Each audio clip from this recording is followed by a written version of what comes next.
unajitoa. Hebu nikuulize kitu kidogo tu. Hivi unafikiri hapo ulipokaa aliyeweka hicho kiti ni nani? Kuna vitu ni vidogo tu. Unashangaa tu wewe, yaani kila siku unafurahia unapokuja ibadani, unakuta viti vimepangwa namna hiyo. Alafu kuna mwingine hata anapokaa pale, akikuta kavumbi anachukia. Yaani anapokaa kwenye kiti pale akiona kavumbi anachukia. Ila yeye hajawahi kuja huko kanisani hata siku moja kufanya usafi na kupanga hivi viti. Sasa hapo kavumbi au mchungaji ndo wale ulisema malaika wanatuhudumia.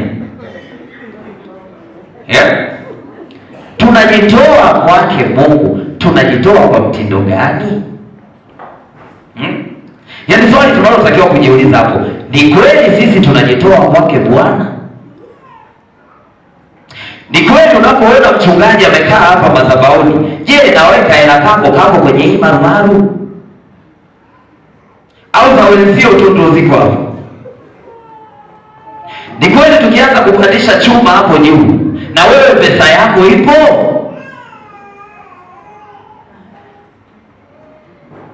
Ndio tunachotaka kuona kama watu kweli mnajitoa. Ni kweli tukisema kwamba siku ya Ijumaa tutakuwa na maombi, ni kweli mnajitoa kuja kuomba ili vijana wenu wasiangukie kwenye uzinzi, ili watoto wenu wasipotee? Ni kweli tunajitoa? Maana tumesema tunazifuata hizi, tunamkataa shetani na kazi zake zote. Tunajitoa? Leo tunakuja tunafungua nani kwa ajili ya ujenzi. Ndio vipimo vya kuanza hapo kuangalia kwamba ni kweli tunajitoa.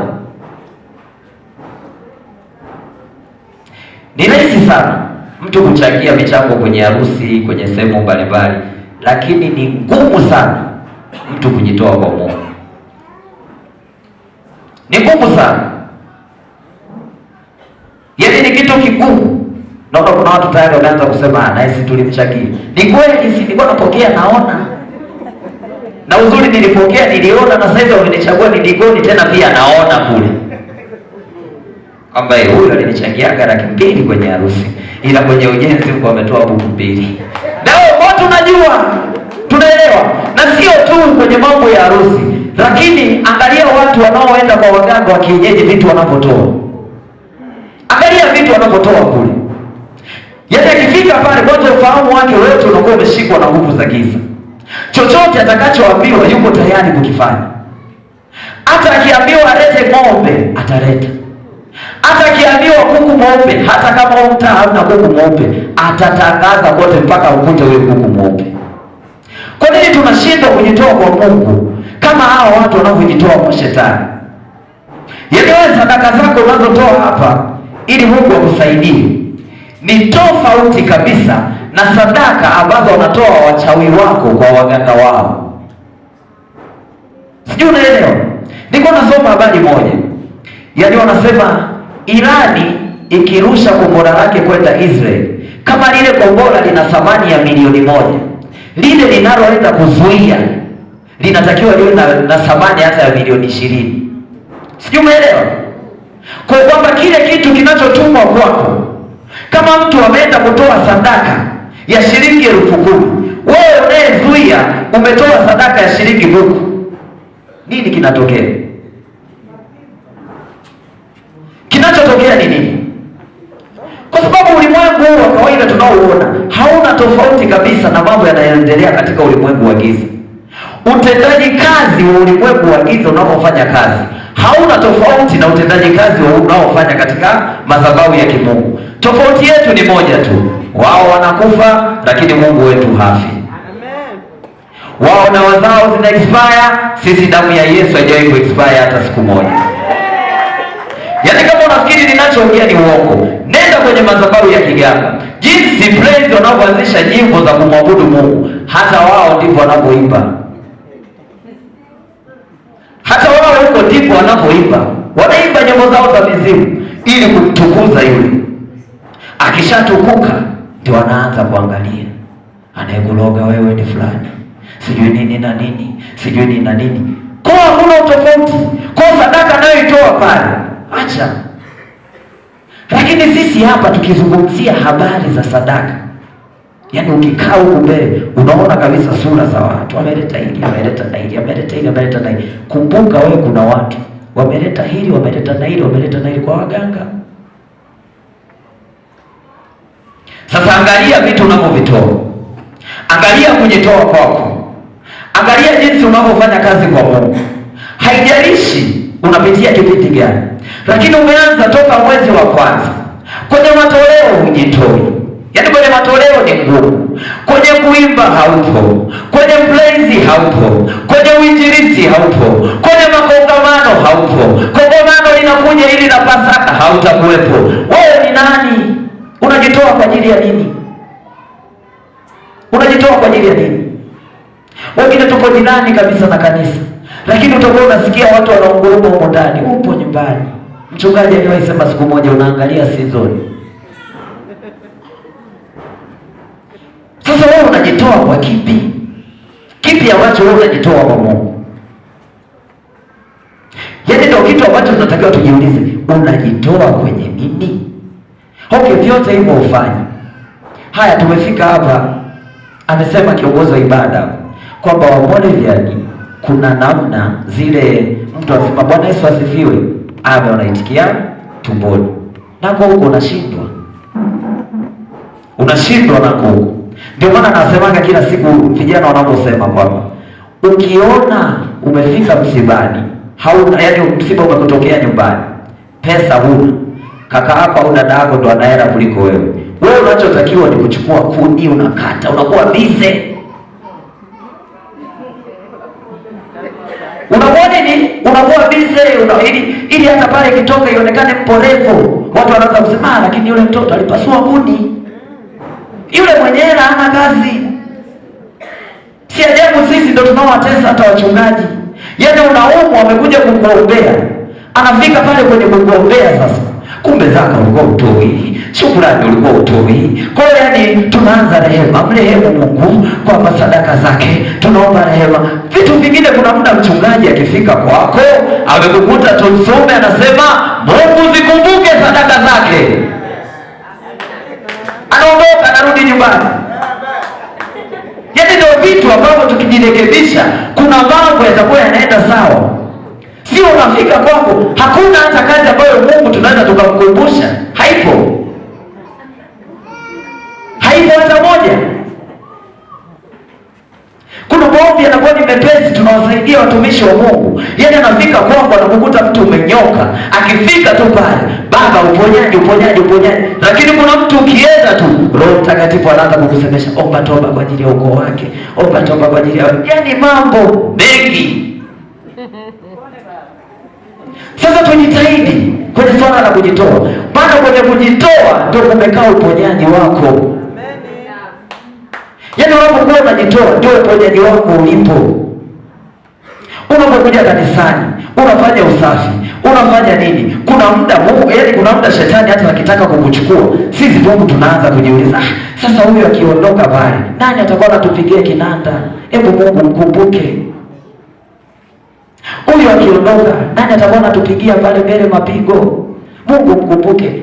Hauna kitu hata kimoja cha kukumbukwa, hakipo hata kimoja. Yaani toka umeanza ukiwa mdogo unasali, leo hii tukisema tukumbuke nini ulichomfanyia Mungu, hakuna. Ila kanisani unakuja kila siku unakuja kanisani. Tunahitaji watu kujitoa mbele za Mungu. Tunahitaji watu watoe sadaka zao. Tunahitaji watu watumie nguvu zao. Kwa wale ambao hawana sadaka, lakini nguvu yako inasaidia, tukisema haleluya, nyenyua mikono juu, sema haleluya. Lakini watu unakuta hata kusema haleluya, hata ile kunyosha mkono hamna. Ni masharubaro wamekaa kanisani. Kanisani hakuna sharubaro kwa Mungu. Hakuna. Kuna mikutano tunaenda huko, yaani unakuta watu wanavyoimba, watu wanagaragara chini. Lakini leo hii mtu atokea garagara chini hapo, hakuna. Hayupo hata mmoja. Hivyo nafikiri tutapateje? Tunajenga jengo linafika kule, Unafikiri tutapateje watu mpaka wafike kule kama tukiwa wadhaifu kwa namna hiyo? Nani atakaa kule nyuma? Atakaye kaa kule nyuma nani? Kama haujitoi kwenye uinjilisti kwa ajili ya kwenda kuwahubiria watu, nani atakayejitoa? Na ndio maana inafika hatua unaweka mkutano nje, mchungaji anaombea watu, lakini unashangaa tukianza kuombea watu wagonjwa, hata sisi wenyewe ambao ni wahudumu wa ule mkutano, na mimi nimepita mbele. Ndio maana tunaambiana humu kanisani ili tupone tukiwa humu. Tunapotoka kwenye kongamano lingine la nje, wote tuwe safi. Sisi ndio tuwahubirie wengine. Lakini sio sisemi usipite mbele, lakini sio mchungaji anasema pale, ninaona dhambi ya uzinzi inawatesa sana mji wa Temeke. Kama wewe pita mbele, unaniona na mimi napita.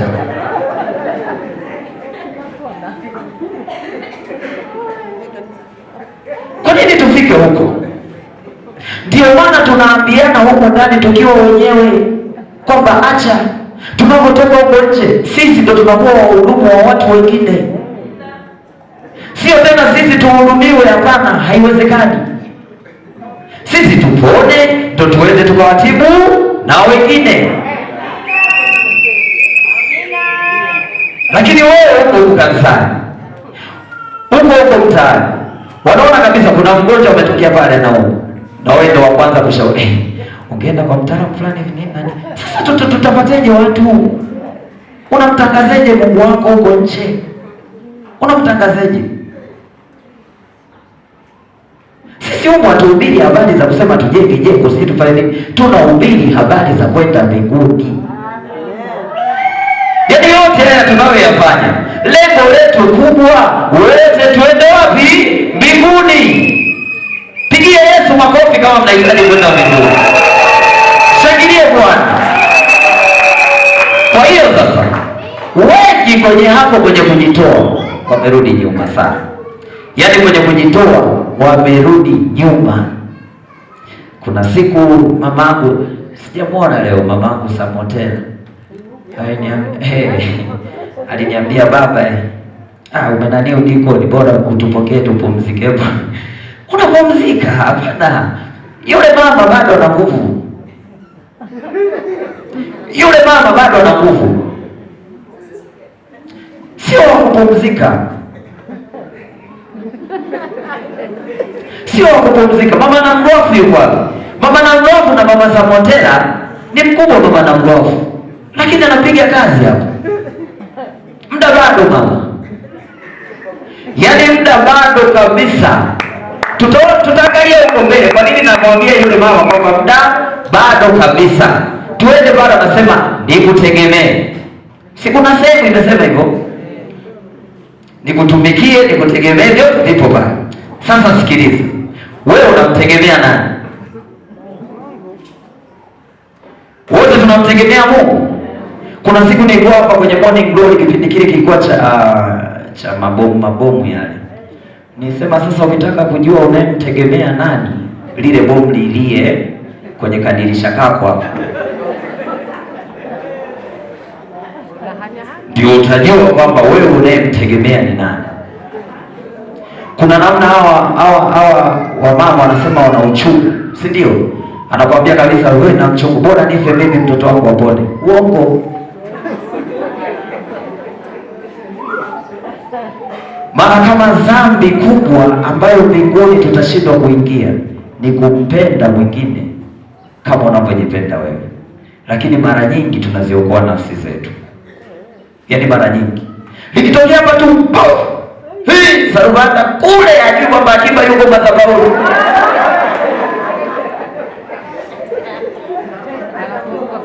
Ila sasa akishatoka akifika pale, mwanangu, sasa ukitaka kujua hapo, tujue Wakristo tunamtegemea nani. Unapokutana na majaribu, ni nani unayemtegemea? Yupi unayemtegemea? Ni nani unayemtegemea? Ni rahisi sana kusema tunamtegemea Mungu. Ni rahisi ukiwa mzima. Ni rahisi ukiwa na amani. Ni rahisi ukiwa yani huna changamoto ya aina yoyote ile, ni rahisi sana kumtegemea Mungu. Naye Mungu hajataka hapo.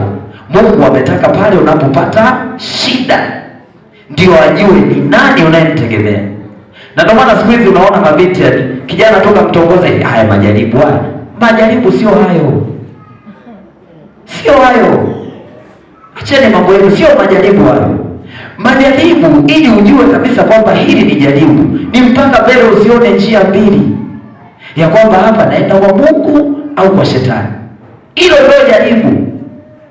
Yaani pale unapokuwa umefika hatua yani huoni unaenda wapi, alafu anatokea mtu akakuja na kushauri ugonjwa kama huu. Alikuwepo mmoja alienda kwa mganga fulani na alipofika tu pale alipona. Sasa pale naona unajijua kabisa mimi ni mzee wa kanisa. Sasa hapa nifanyeje? Nikiendelea kukaa hivi ina maana naendelea kuumia. Nikimfuata huyu mbona yule alipona? Hapo ndo tunasema upo kwenye jaribu.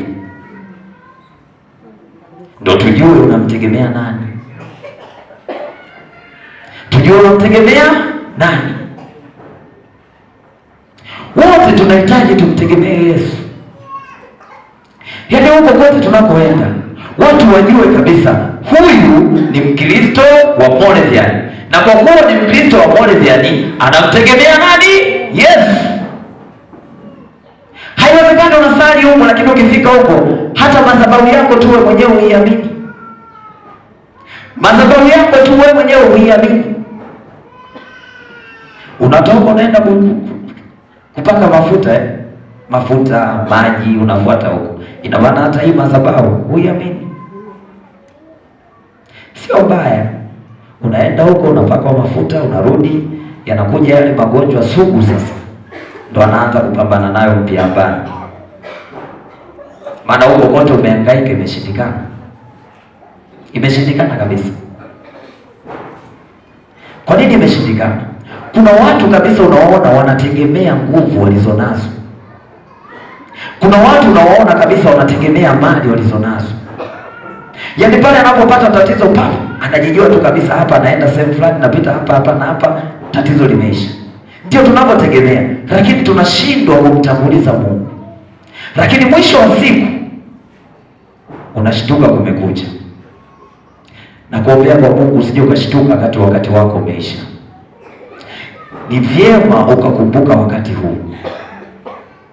Vile alivyokuwa anavionyesha mchungaji Jumapili, viilizi vile vya waliambiwa kabisa hiki ni kinga. Sasa tukawa tunauliza wewe umekuja kuumwa wakati wewe umekuja unaumwa tukuombee. Wakati una kinga, sasa hiyo kinga imekusaidia nini? Nini imekusaidia? Tunatakiwa tumtegemee Mungu. Tumtegemee Mungu katika mambo mengi sana. Naelekea kumaliza, ndio maana nimesema sina muda mrefu sana. Nazingatia muda. Nikutumikie kwa uaminifu hata kufa. Kuna mtu ana uwezo wa kumtumikia Mungu hapa kwa uaminifu mpaka kufa. Pigie makofi Mama Samotela. Kumtumikia Mungu mpaka kufa. Sasa wewe ulisema kwamba wakati wangu na mimi saizi nipumzike. Ni wakati wenu vijana. Kanisa halina kijana, kanisa halina mzee. Wote hapa tuna nguvu ya kumtumikia nani? Mungu. Ikifika wakati wa kubeba mazivika, tumebesheni vijana.